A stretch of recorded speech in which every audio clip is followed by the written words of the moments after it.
आप सभी स्वयं भगवान के सिलेक्ट किए हुए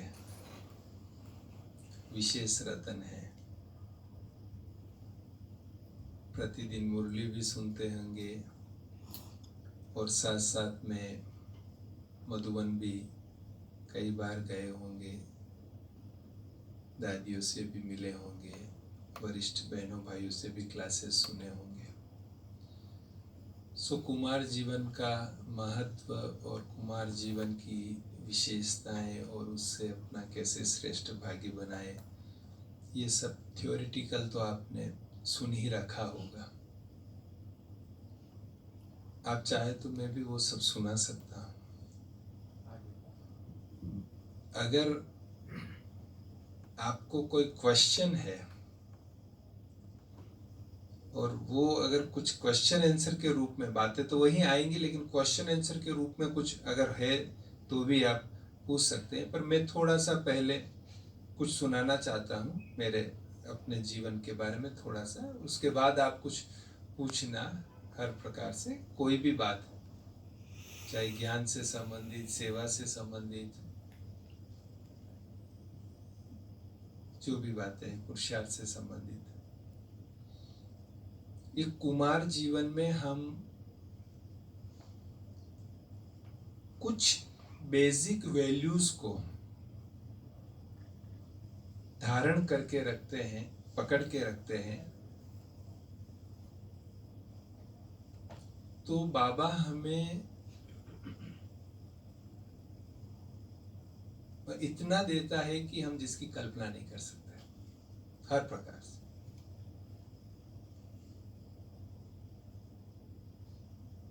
मेरा शारीरिक जन्म तो छोटे से गांव में हुआ, राजस्थान के। परिवार में कोई ज्ञान में नहीं, पढ़ने में एवरेज, कोई ऐसा नहीं कि बहुत ही तेज हो, वो ऐसा भी नहीं, एवरेज था। लेकिन कैसे, और गांव में खेती करते थे। माताजी पढ़ी नहीं, पिताजी 10वीं फेल। उस बैकग्राउंड से कैसे बाबा ने पढ़ाया, जो भी ड्रामा अनुसार सीए हुए, गांव में पहले सीए मैं हुआ,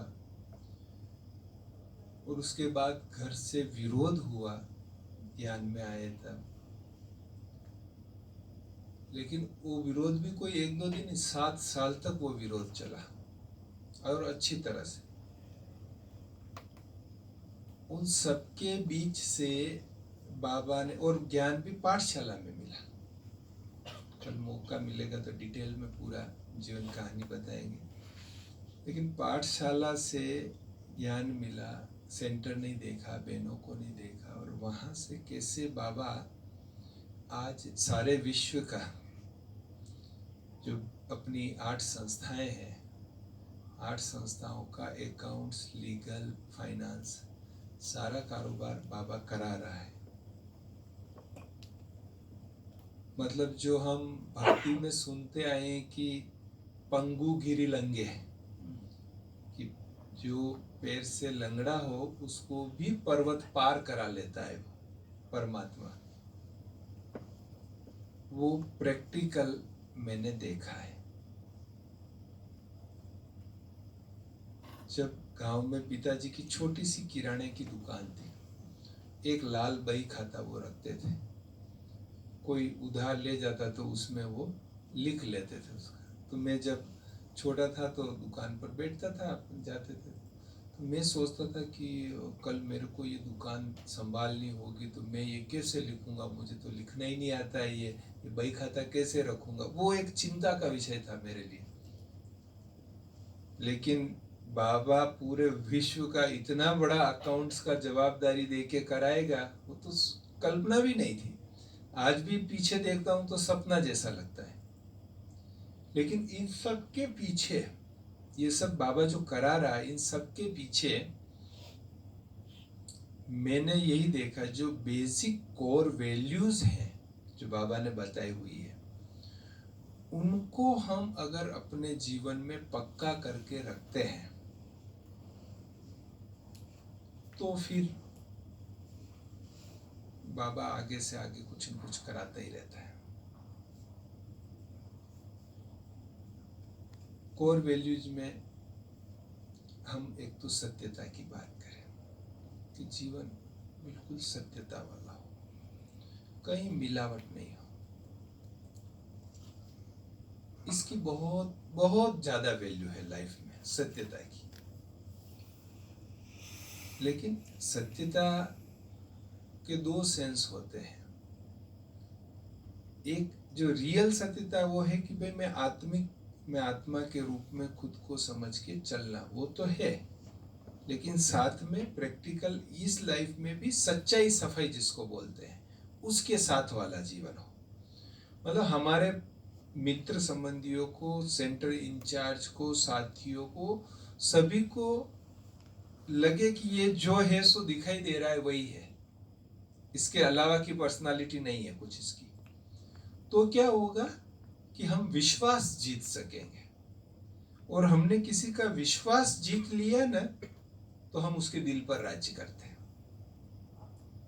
फिर वो हमें सब कुछ सौंप देते हैं। तो ये जो विश्वास जीतने वाली जो बात है, उसमें ये सत्यता बहुत काम लगती है, ये सच्चाई सफाई। और उसकी एक विधि ये है कि हम जहां पर, चूंकि हम बाबा के बच्चे हैं, तो सेंटर से जुड़े हैं या सेंटर में समर्पित हैं, तो जिनसे हम जुड़े हैं, जिनके साथ हम हैं, उनके साथ जो निमित्त हैं हमारे, उनके साथ हमारा चार्ट बहुत क्लियर। उनको हमारी दिनचर्या का, हमारी आदतों का, हमारे व्यवहार का हर प्रकार से उनको पता हो। हम कहाँ आ रहे हैं, कहाँ जा रहे हैं, क्या कर रहे हैं, भले घर में रह रहे हैं, समर्पित नहीं है, फिर भी हमारा चार्ट उनके साथ इतना क्लियर हो, वो हमारे लिए एक प्रोटेक्शन बन जाता है। अगर उनके साथ का हमारा चार्ट क्लियर है, मैं कहता हूं अगर कुमार जीवन में हमको सेफ रहना है, प्रोग्रेस करनी है, आगे बढ़ना है, तो ये एक बेसिक धारणा है, बेसिक बात है कि निमित्त के साथ हमारा चार्ट क्लियर हो। जितना क्लियरिटी होगी चार्ट में, उतना ही हम निर्विघ्न रहेंगे, माया जीत रहेंगे, आगे बढ़ेंगे। पेपर नहीं आएंगे ऐसा नहीं है, पेपर तो आएंगे, पर हम सहज रीति से पास होंगे। हम युद्ध वाली स्थिति में नहीं जाएंगे, माया की बातें भी आ जाएगी। हम बहुत सहज रीति उसको, मेरी लाइफ में लोग कहते हैं कि इतने पेपर आए हमारे जो साथी हैं वो कहते हैं कि अरे इतना बड़ा पेपर, ये बात है, ये सब आया। मुझे कुछ फील नहीं होता, क्योंकि निमित्त ही संभाल लेते वो बातों को। जो बातें होती है वो, चूंकि निमित्त के साथ चार्ट क्लियर है, तो निमित्त ही संभाल लेते हैं। कोई उनको कुछ भी सुना के जाता है, कुछ भी कह के जाता है, कुछ ये वाले वहां से कुछ बातें आने होती है, कुछ होती है, निमित्त ही देख लेते हैं, वही कह लेते हैं ठीक है, हम ललित को जानते हैं बस। ये एक जो सच्चाई, सफाई, सत्यता और ये ट्रांसपेरेंसी, ये हमारे जीवन का अगर फाउंडेशन बन जाता है, कुमार जीवन का, तो आप समझ लिए कि एक बहुत बड़ा आपका स्ट्रॉन्ग फाउंडेशन तैयार है। आप उस पर बड़ी इमारत खड़ी कर सकते हैं, बहुत बड़ी इमारत खड़ी कर सकते हैं।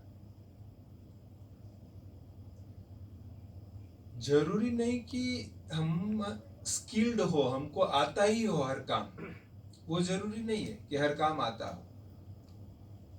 लेकिन जो काम हमको सौंपा गया उसको हमने बहुत अच्छी तरह किया। जो भी काम सौंपा गया, छोटा मोटा, मैं कहता हूँ ये रूम की सफाई का भी सौंपा गया हो या कुछ सेट करने का भी सौंपा गया हो, लेकिन हमको उसको अच्छी तरह से किया बस, फिर आगे से आगे मिलता जाएगा। मैं जब महादेव नगर सेंटर पर आया था, तो भले चार्टर्ड अकाउंटेंट बन गया था, लेकिन कोई अकाउंट्स की सेवा नहीं मिली थी मुझे। शरीर लंबा था तो साफ सफाई, कुछ डिब्बे रखना, सेट करना, झांकियां सजाना, ये करना, ये सब सेवाएं थी हमारे पास। और हम उसको बड़े इंटरेस्ट से, बड़े अच्छी तरह से करते थे, अपना 100% देकर करते थे। जब वहां कुछ अकाउंट्स का ऐसी कोई बात अटक गई तो एज ए चार्टर्ड अकाउंटेंट हमको कहा गया कि भाई आप थोड़ा सा ये कुछ करके दे सकते हैं क्या, ये काम अटका हुआ है। तो कर दिया। अब वो किया तो वो इतनी अच्छी तरह से किया, और वो ट्रांसपेरेंसी वाला पहले से था ही, क्लियर एकदम निमित के साथ। तो उन्होंने सारा ही काम दे दिया अकाउंट्स का, और फिर वहां से अकाउंट्स की यात्रा शुरू हुई जो आज यहां तक पहुंची।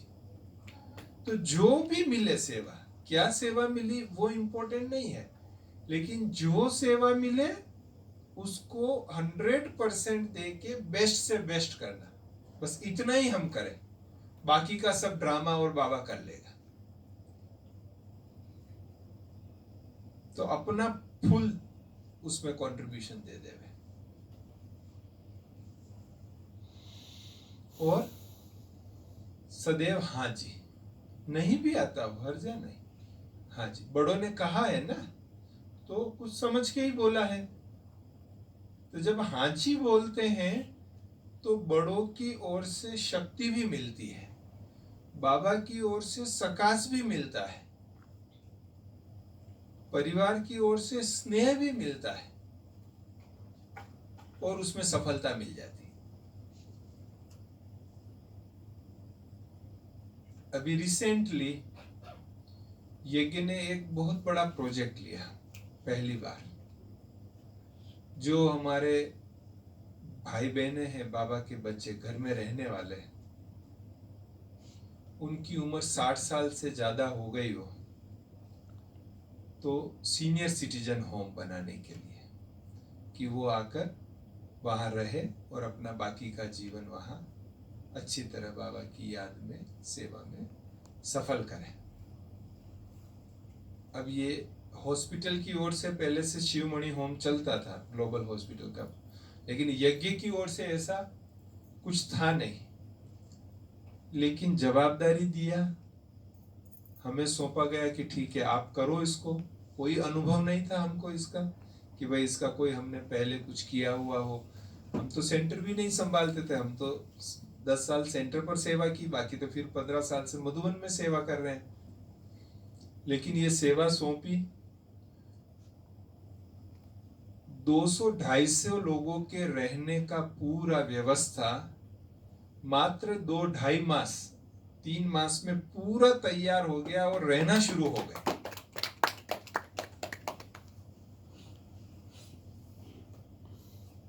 तो बड़ों का मतलब मैं कैसे करूंगा, कैसे होगा, हैंड्स कहाँ से आएंगे, सेवादारी।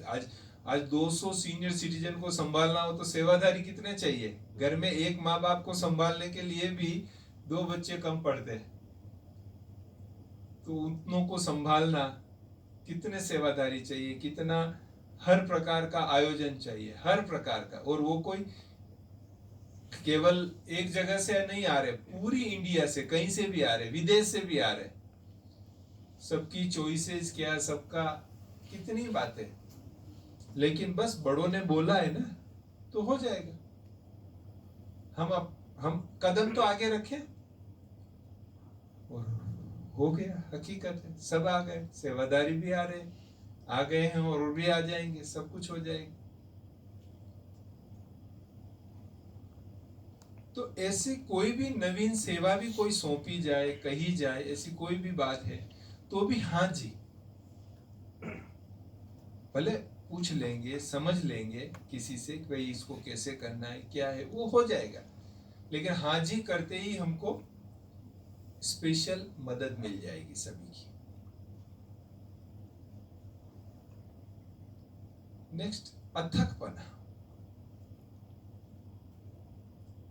हमने देखा है, मिलिंद भाई, सुनंदा बेन जी, वो आई विटनेस है, गवाह है युद्ध की सेवाओं में हम घड़ी नहीं रखते थे, न रूम में घड़ी रखते थे, न हाथ पे घड़ी रखते थे, बस करना है, करते जाओ। कैसे, जो अभी बहन जी सुना रहे, 31 पद यात्राएं इंडिया में पहली बार। हमको पद यात्रा का कोई अनुभव नहीं, कुछ भी, मतलब कुछ भी अनुभव नहीं, बस बाबा ने टच किया और मीटिंग में मैंने प्रेजेंट किया, यूथ विंग की मीटिंग में, कि ऐसी पद यात्राएं निकले जो 85 में निकली थी। कई इफ एंड बट्स थे उसमें, लेकिन बाबा ने इतनी क्लैरिटी के साथ वो प्रोजेक्ट प्रेजेंट करवाया कि मंजूर हो गया। और पूरी जवाबदारी, हमको पूरी जवाबदारी, हर प्रकार से उसको चलाने तक की सारी जवाबदारी हमको मिली। और कैसे पूरी इंडिया में 31 पद यात्राएं, करीब 31,000 किलोमीटर चली थी। एक एक पद यात्रा 800 से 1000-1200 किलोमीटर की थी वो यात्रा। और मिलिंद भाई साक्षी, एक भी एक्सीडेंट ऊपर नीचे बात नहीं हुई, एक भी जगह ऊपर नीचे कोई बात नहीं तो इतने युवा चल रहे हो, रात दिन साथ हो, सब कुछ हो, लेकिन कुछ भी बात ऊपर नीचे नहीं, एकदम सफलता के साथ पूरा हो। अथक बना। हाथ में मेरे 2-2, 3-3 फोन रहते थे। किसी भी यात्रा में से किसी यात्री का, उस सेंटर पर जाने वाले हैं, उस सेंटर का कहीं से भी कुछ भी फोन आ जाता है तो उसको जवाब देके संतुष्ट करना। और आज की तारीख में 6500 यूनिट्स का ऑडिट होता है। मैं समझता हूं कि स्टेट बैंक ऑफ इंडिया के बाद एक ऐसा अपना ही ऑर्गेनाइजेशन है कि जहां पे इतनी ब्रांचेस का ऑडिट होता और अपना कारोबार। लेकिन स्टेट बैंक में बैंकर बैठे हैं, अनुभवी, जो भी वहां पे काम करने वाले हैं वो सब अनुभवी है, या उनको ट्रेनिंग दी जाती है उस प्रकार की, अनुभव के हिसाब से होता है। और हमारे अकाउंटेंट कौन है? जो हमारी बहनें, जिनको अकाउंट से, कंप्यूटर से, इनकम टैक्स से, टेक्नोलॉजी से कोई लेना देना नहीं है। वो तो यहाँ तक कहती है कि हमको पहले पता होता कि हमको अकाउंट भी लिखना है तो हम समर्पित ही नहीं होते। और उनसे डबल अकाउंटिंग एंट्री करा के सब कुछ एक्यूरेट रखवाना, पूरा कानून का 100% पालन करवा के पूरा अकाउंट रखाना बिगेस्ट चैलेंज है। आधे सेंटर पर तो कंप्यूटर ही नहीं है, आधी बहनों के बाद तो स्मार्टफोन ही नहीं है।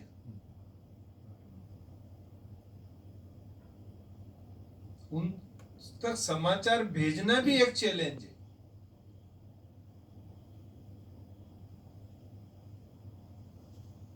पर हमने हेल्पलाइन बना दिया हमारा,